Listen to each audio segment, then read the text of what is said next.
Hello, I'm your host Jim McLean. Welcome back to another episode of the Banterflix movie review show here on NvTv. Let's see what movies we'll be looking at tonight. This week we'll be reviewing Violent Night, which is out in cinemas now. Our pick of the streams is the Guardians of the Galaxy Holiday Special on Disney+. And our festive choice this week is Tim Burton's Batman Returns. So that's what we've lined up for you this week, and joining me in the studio here in NvTv this evening is Adam Neeson. Evening, Jim. And Aaron Flanagan. Hi, Jim. Hello to you both, guys. We have loads of things we're going to try and talk about. We will talk a bit of nonsense. I imagine that's the case, but we will talk about some movies. But before we do that, let's have a look at some movie news.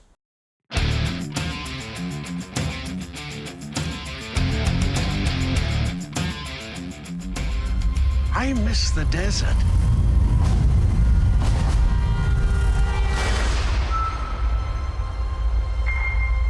I miss the sea.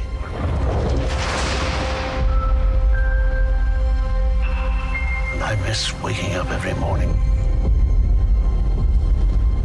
wondering what wonderful adventure the new day will bring to us. Those days have come and gone. Perhaps not. I don't believe in magic. But a few times in my life, I've seen things I can't explain. And I've come to believe it's not so much what you believe.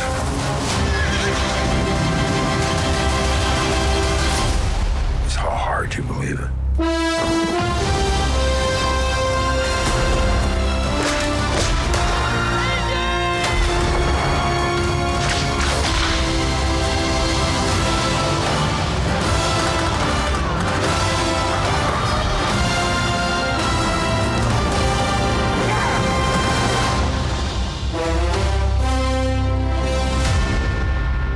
So that's a look at Indiana Jones, the Dial of Destiny. Adam, I'm going to come to you first. I know regular viewers will know we were talking about the film a couple of weeks ago.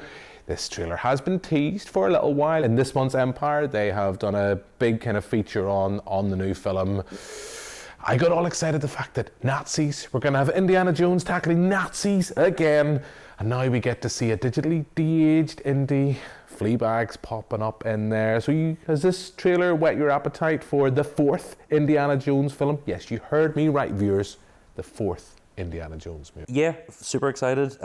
It was fun to watch the trailer, even though it's the first Indiana Jones not by Spielberg. But James Mangold has definitely captured the magic, and it's fun to see Harrison Ford like being in movies again. This is a character he loves. As always said, Indiana Jones is his favourite over Han Solo. And I really can't wait. It gives me excitement that I didn't think I would have after the last movie that they called Indiana Jones, but wasn't Indiana Jones. It was really weird. It was like a parody. Aliens, strange. So super excited for this, and it's good to see John Rhys Davies back in the old Fez. Yeah, it is. I mean, he has the opening lines off the trailer. I will be honest, that last film that we shall not speak of, you've alluded to, I don't hate it as much as some. I just don't love it. And that's the problem. And I adore Indiana Jones. Even Temple of Doom, which scared me when I was younger, which is probably why I absolutely adore Temple of Doom. And Last Crusade, I just think is perfection. It's pure Spielberg at his very best, and we have Sean Connery just in great form. But I didn't know if I was going to be excited about this. And that trailer has done the job for what any marketing man or woman should do, has lit my interest and got me thinking, yeah, I'm going to buy a cinema ticket for that. But it's definitely done the job for me. Adam's excited. Aaron, what about you? Are you excited about this fourth Indiana Jones film? It's 3 out of 3. You know, the trailer, I hadn't realised it was dropping, and when Ciara said to me about putting it on to watch it, do you know what? It's the first time that I've seen, I think it's the first time I've watched one of the de-aging processes look like it's going to work and work very well. You know, we've seen it in lots of films, sort of drip feeding in now. You got to see it with Princess Leia, and you know they've started to use it much more in films now. But in the trailer, seeing that moment, I hadn't realised the nostalgia factor for Indiana Jones for me. You know, I always thought that it was maybe the generation just slightly before me. But seeing that part in the trailer just brought back so many memories of what it used to be, and it looks like they're going to hark back to the same sort of format and the same tried and tested sort of way the film's going to play out. So I can't wait to watch it. Genuinely, the trailer has done more than whet the appetite. I'm really looking forward to it, and as I say, I think they've done a perfect job in making you want more. So fingers crossed, it's going to be good. Where do you stand, Aaron, on the whole digital de-aging? I agree with you, it looks great, but I think digitally de-aging an actor does generally do the job when they don't speak. The uncanny valley, it still hasn't quite got there. And I know this is new technology that they're using. They've kind of been praising this to the hilt in the run up to the trailer's release. Like you, I think it looks fab, but the important thing is we don't see Harrison Ford speak when he's digitally de-aged, but we'll have to wait and see, obviously, when the film's released. But where do you stand on that? I mean, is that something you're more on board for? Because I know we've had it in a lot of Star Wars, like you've alluded to. You know, we've seen Mark Hamill in The Mandalorian being digitally de-aged. So are you on board for that idea? Generally, I mean, a couple of years ago, I think when we seen it first, I was completely against it because I thought, as you quite rightly said, although the graphics was becoming a lot better, it didn't feel real. There was something lost, whether it be in the voice, you know, the connection with the eyes. There was just something that was off. It has got better. I mean, just look at things like deepfakes now. You know, they're looking better than most of the CGI you see nowadays, which is worrying. But it's also showing you that how technology's, you know, progressed. I do think it's going to be really useful in years to come. You know, I think we're only still in the fundamentals of it. I think that, you know, when you look at somebody like Bruce Willis, who has reportedly sold all of his visual rights and his talking rights to that process, so it means that he can be in films forever now. You know, it will mean that there will be classics and actors and actresses who we will continue to see forever now, which is a lovely thing, because, you know, a lot of people would want that for more than just TV and film. In terms of the process for this film, I'm completely on board with it. I think for this, it's going to be very important because they're obviously going to go back to his days, you know, during those times. So I think it'll work very well. So my mind is starting to change. You know, as I see the progression starting to happen, I'm looking forward to seeing where it goes. And as I say, it's only a wee snippet you've seen in it, but it looks very, very good. Yeah, like you, I'm not a massive fan of it, although I think it was Captain Marvel. I think we've seen it with Samuel L. Jackson. I don't think it was perfect, but I think that's probably been the most seamless use of digital de-aging an actor in such a prominent role where it's kind of worked. I think back to stuff like the Tron Legacy with Jeff Bridges, where it just wasn't right. And I know you've mentioned with Carrie Fisher with Rogue One. I think that was just too soon following her. But I mean, it was probably well intentioned, but it just felt for me too soon for that. But Adam, as a filmmaker yourself, what's your thoughts on the whole digital de-aging process? I think they've perfected at this point faces, but if we take The Irishman for example, they can't stop the cruel mistress of time when it comes to the human body. Like De Niro kicking that guy in The Irishman is upsetting. But in Indiana Jones, we see him running and it doesn't look odd. Like we've seen him running obviously as Han Solo in the recent Star Wars movies. And you never thought to yourself, Ford's lost it. It's like, he's still that action star that we love. And if this is his last hurrah, then let it be Indy, because he loves it so much. Yeah, I have to agree. Well, look, we'll have to wait and see. We'll have to wait until next year to see what the digital de-aging will be like, and hopefully the film will be good as well. And with that, let's move on to talk about a movie we can't review.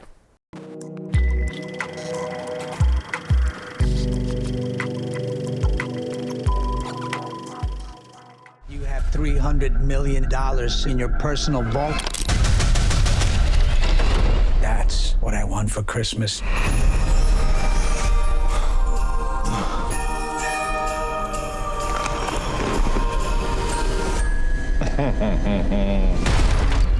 I don't want any trouble, okay? Something's gonna scooch up that chimney.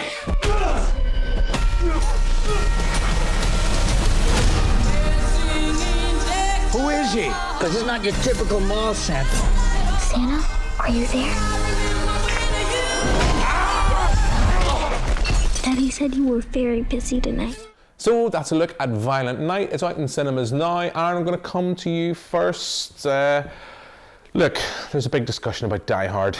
Is it or is it not a Christmas movie? Adam's shaking his head. Let's not get bogged down in that annual discussion because, viewers, it is a Christmas movie.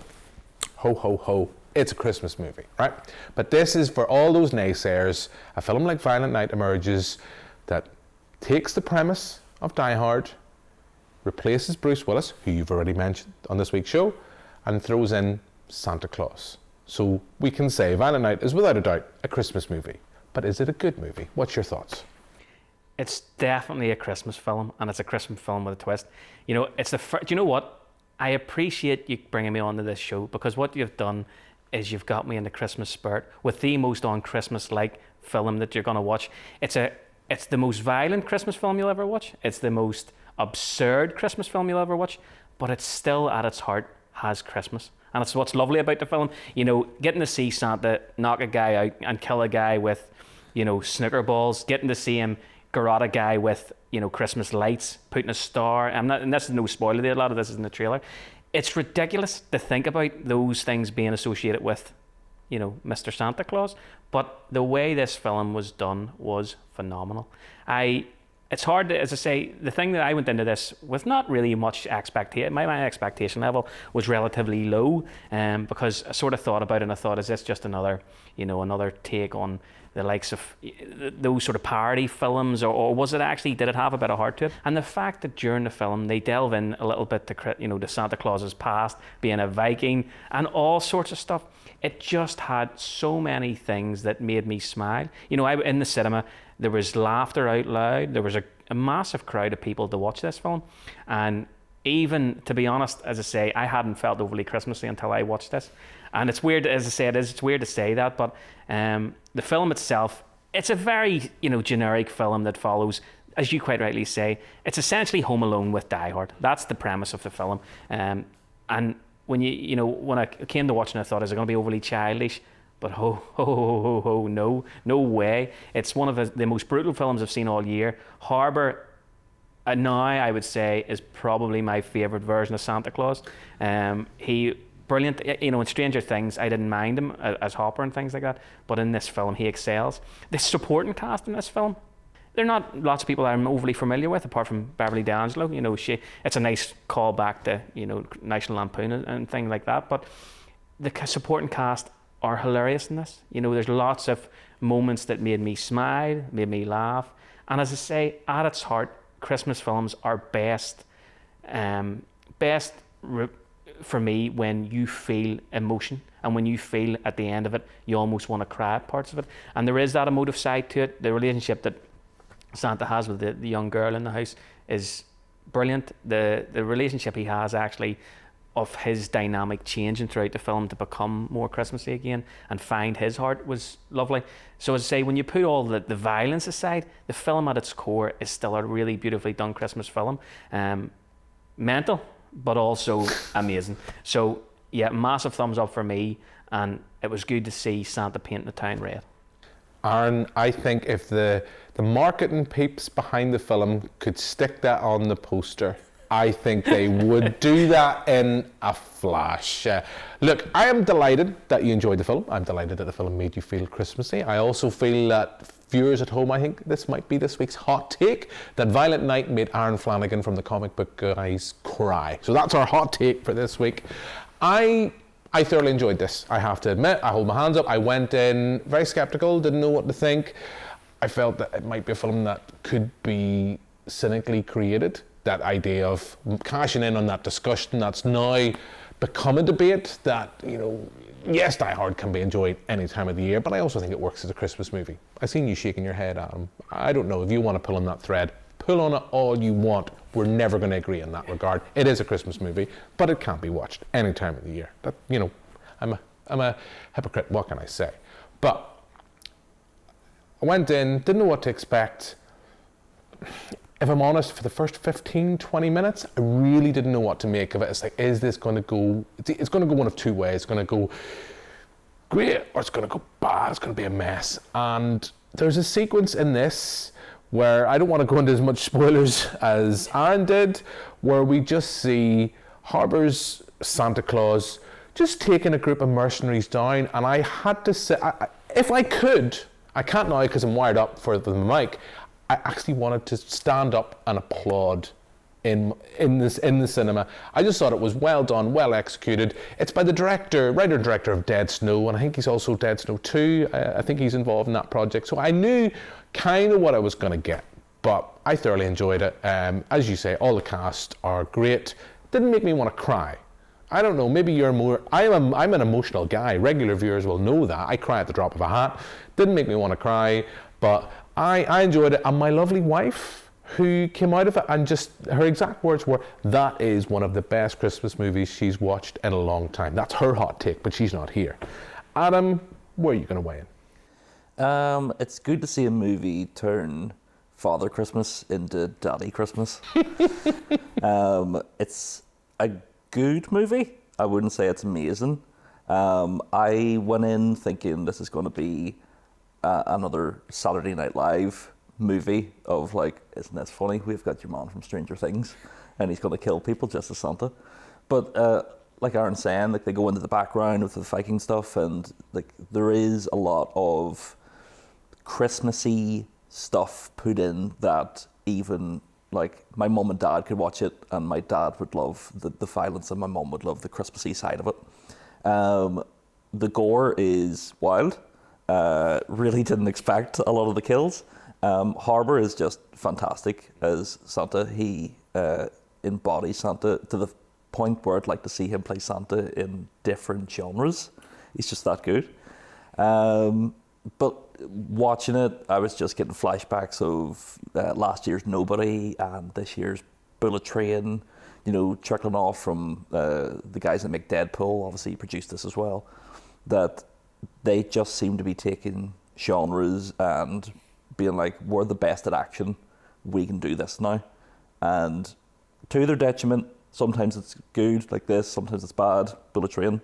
But overall, I quite enjoyed it. And if they wanted to make another one, you know what I mean? He's here every year, and keep him pumping them out.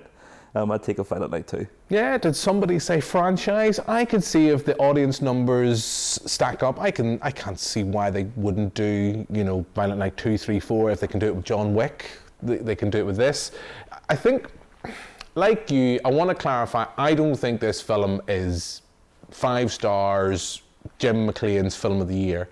I just went in, and it's that idea, coming back to something similar like Top Gun Maverick, where I sat there in my cinema seat, I paid my money and was thoroughly entertained. I thought it was fab.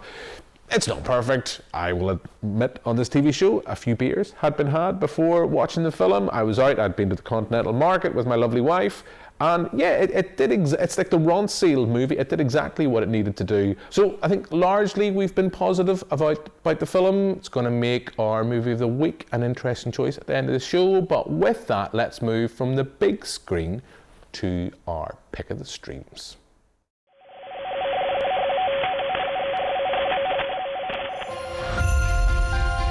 I just saw on the calendar that right now on Earth, it's almost Christmas time. We don't have time for trivialities like Christmas. But Peter's so sad about Gamora being gone. Maybe if we go to Earth for a really wonderful Christmas gift, it would make him happy.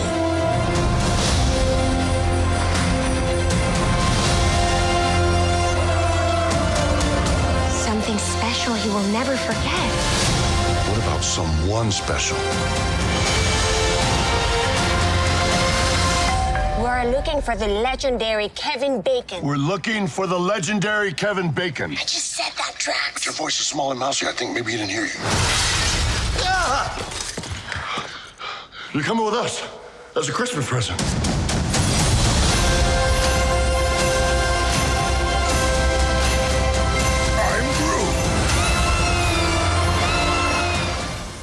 So that's a look at the Guardians of the Galaxy Holiday Special. It's available now on Disney+. Now, Adam, I'm going to come to you. Aaron's talking about how Violent Night made him cry. You were telling me in the build-up to this show on Twitter when we were exchanging, when I was getting you to come on, that you cried at this. So this week, 2 different films have made 2 of our reviewers cry. So I'm going to imagine you're going to be quite positive about this. Not only did this make me cry, the trailer for Guardians 3 had me in tears, even at the bootleg version I watched about 2 months ago.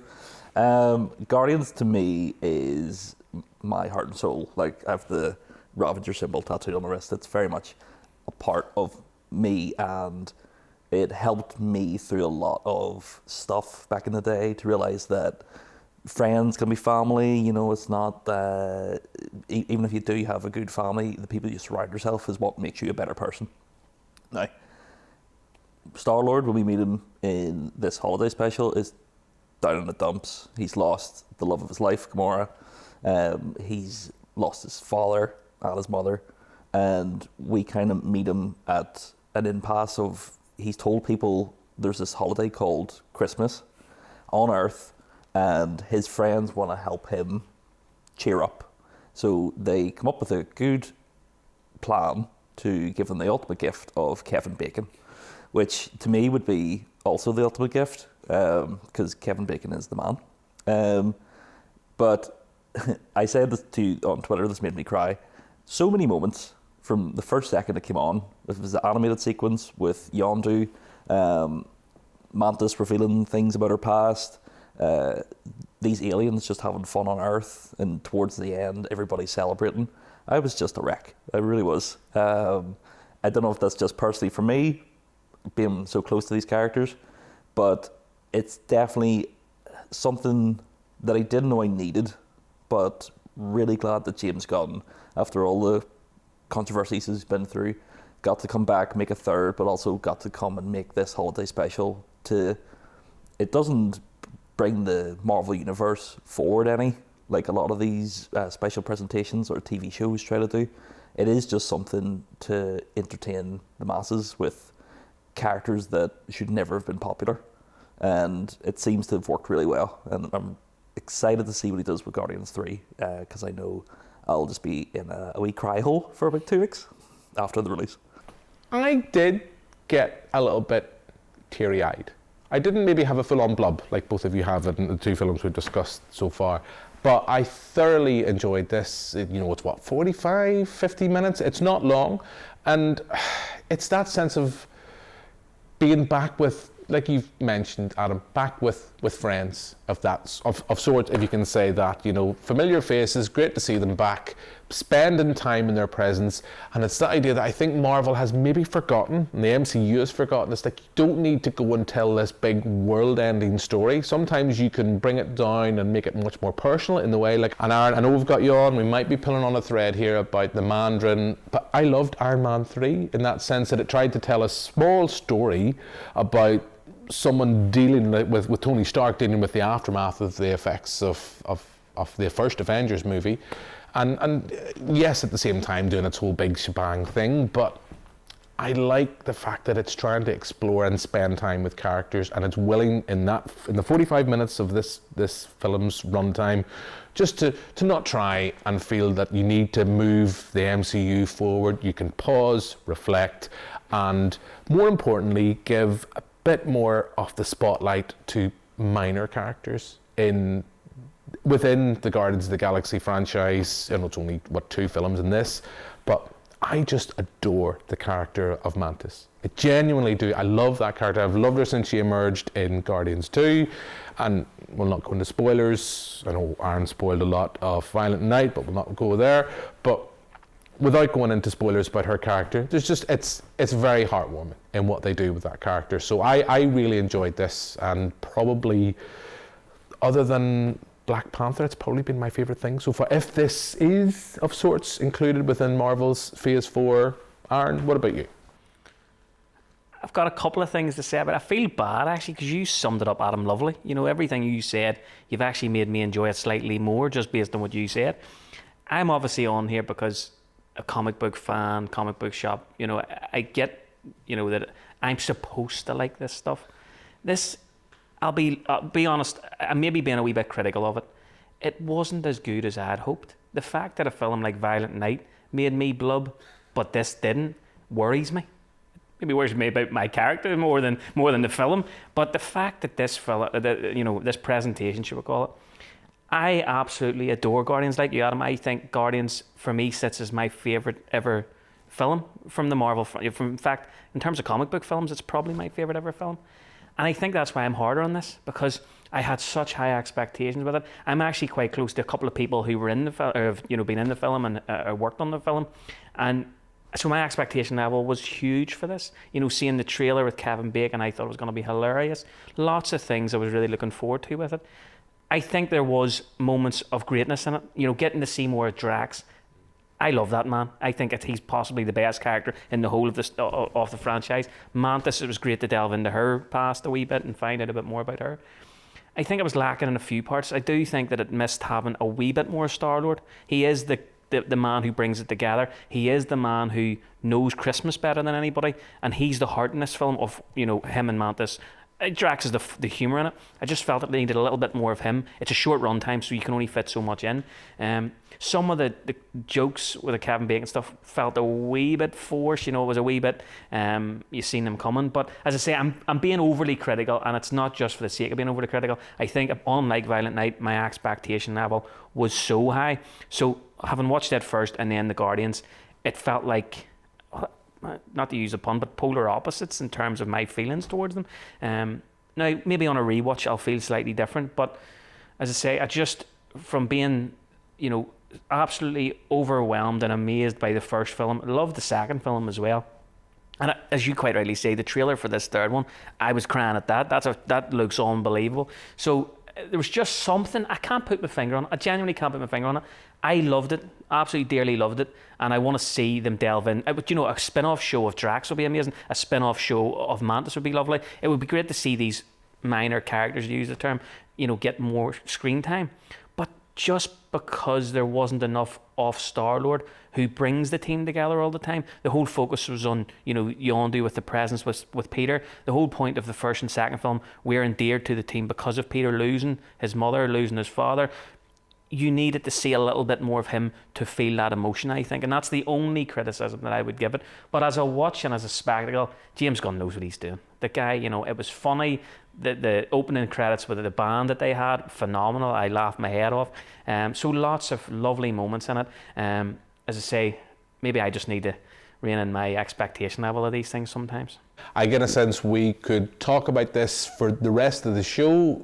We just don't have time. So from that comic book movie, let's move to our festive choice for this week's show. Since it is December, Christmas is nearly upon us, and let's talk about another comic book movie, Batman Returns.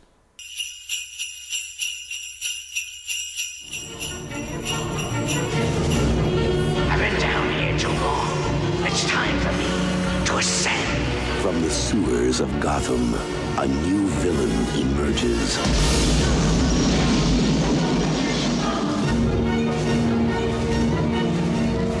Fight me, so I crash! From the rooftops of Gotham, the perfect enemy comes to life. I am Catwoman. Hear me roar. Yeah.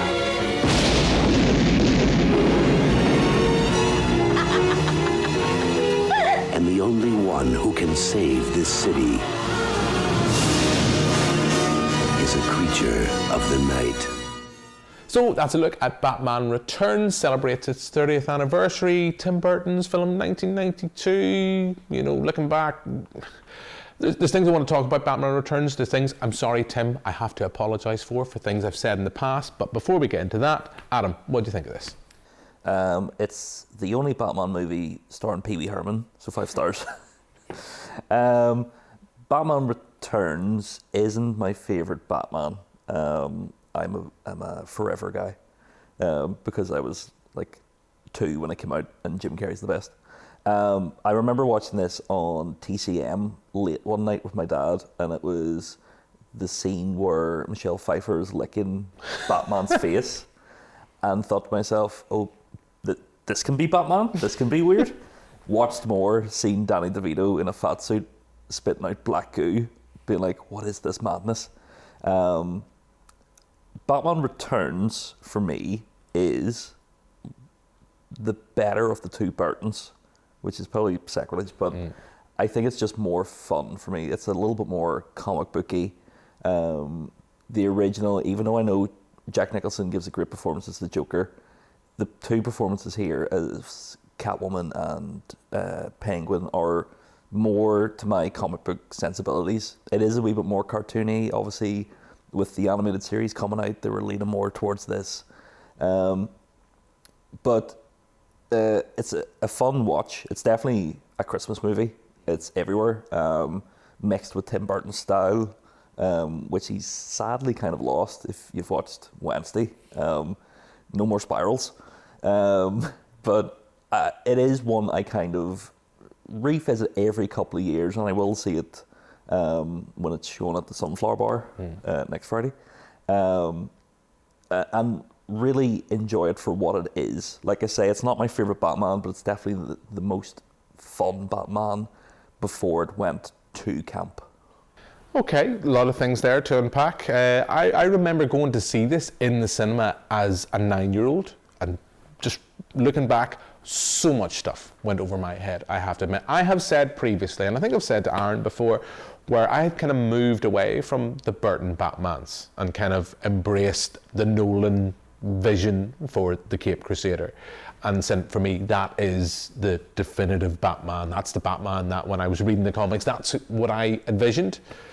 But in the last couple of years, probably over lockdown, I had a bit more time. I went back and watched the early Burtons, the Joel Schumacher ones. We'll not talk about Batman and Robin. Batman Forever, I do hold a candle to, and I would love to have seen the much kind of heralded kind of Schumacher cut of that, which we may or may not ever see. But I rewatched this for the show and just forgot how much I loved Batman Returns, the style of it, the humour of it. It's very much kind of the Burton verse for Batman. He does things with the origins of characters. He makes them his own. He kind of twists them into to suit his narrative and suit his style and structure. That maybe if it was released now, I don't know if people would be more, oh, you can't do that with Catwoman, you can't do that with Penguin. But watching this and having seen The Batman early this year, which I think, Aaron, we had you on the show to talk about, and I was not enthusiastic about that film. I just thought it was like, I had no emotional engagement with the RPAT version of the Caped Crusader. But I just forgot how much I love this, how much I love Michael Keaton's Batman. Then I know we're going to have to wait a bit longer for him to be back on within the DC universe. We've talked a lot about that tonight. But the style, the presentation, Danny Elfman's score. It's a wonderful gothic Christmas movie to watch. Yes, you got the plug in, Adam, before we did. We are screening it at the Sunflower on the 12th of December. Tickets are available. And yeah, it's just fun, and I enjoyed it. Now, going to come to you, Aaron, where I have a confession to make. I asked you, knew we were going to be talking about some comic book movies. I said, look, we're going to be talking about Batman. Would you watch Batman Begins? Sorry, viewers. Maybe I just secretly do love Christopher Nolan's Batman, but I got you to watch Batman Begins for us this week by accident. So very quickly, what's your thoughts on Batman Begins, and also, your memories then, I suppose, of Batman Returns? I was glad you got me to watch Batman Begins, but my partner, she actually did say, how come Jim's not getting you to watch something like Batman Returns? Surely it makes more sense because it's a quintessentially Christmas film. But I ended up just watching Batman Begins anyway, and listen, I know we're going to be talking about Batman Returns. Getting to rewatch something like Begins was nice because I have very fond memories of Batman Returns. I've seen the recent Batman with RPAT, so it was actually nice to get a good flavour of all the Batman through time. In terms of what my memories, I have very fond memories of Batman Returns. Of course I do. It is my childhood. It's the films that I do revisit. Maybe not as often as I should do, but certainly the things that I can remember about that film are what's quintessentially Christmas, which is lovely, it's a good time to watch it. But for me, the two things that do stand out, the casting in that film was phenomenal. Danny DeVito is the ideal Penguin. always will be in my eyes. And that was as a kid watching that was what I pictured him in the comic books, brought to life. I love Tim Burton stuff. Tim Burton seems like Marmite, you know. I actually don't mind some of the Wednesday Eye, you know, Tim Burton stuff that he's done in it. So there's a fondness and a nostalgic factor that will always bring me back to films like this Batman. The score by Elfman creates that gothic feel about it, that you just feel that you are in the Gotham from the comic books. It teeters on the edge of being overtly camping points, but also quite dark and sinister. And it draws that, and which is what Batman is. You know, too much recently, the Nolan Batman, the R-Patch Batman, very, very dark. And Batman as a character is dark, has got a tragic past. But the moments in the comics that are some of the best moments are the moments of levity. And I think that Burton does it very well in this film. And I think that it's through the choice of the casting helps that a great deal. You know, the Penguin comes across as a bit of a maniacal idiot, which in times he is, but also a clever villain, really. So I love this film. I will always watch it, and I plan to watch it again this Christmas. Just maybe should have done it a week earlier. But no, I think it was the one, any of the Burton Batmans I'll watch and rewatch. It was the first real time that I remember watching Batman though as a kid and thinking, that's Batman. And Keaton's Batman, it'll be Batman for me for a long time. Yeah, I like you, I do love Michael Keaton's Batman. I think just over time, and you get a little bit older, you start to think to yourself, you know, I do, and I will champion it to the bit. I adore Nolan's take on The Dark Knight. If you haven't watched Batman Begins, watch it as well. But just the style, the Batmobile, it's just sexy. And we've talked about Danny DeVito, we've talked about Michelle Pfeiffer, we've mentioned Michael Keaton, Christopher Walken, as just kind of a left field, kind of another villain that doesn't really get the same kind of level kind of on the prominence in the poster or anything like that.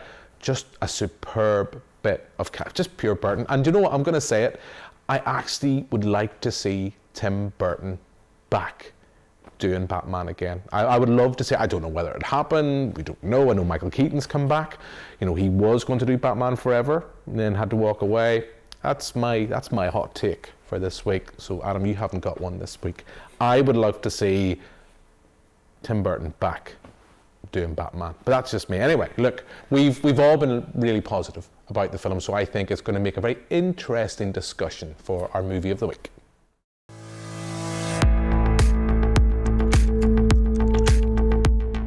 So guys, film of the week. This is the bit, as I always say, viewers are waiting excitedly in anticipation of what we will select for them to watch over the weekend. Adam, I shall come to you first. What's your choice and why? To nobody's surprise, the Guardians of the Galaxy Holiday Special, followed up with the Guardians Volume 3 trailer, just on loop until next May.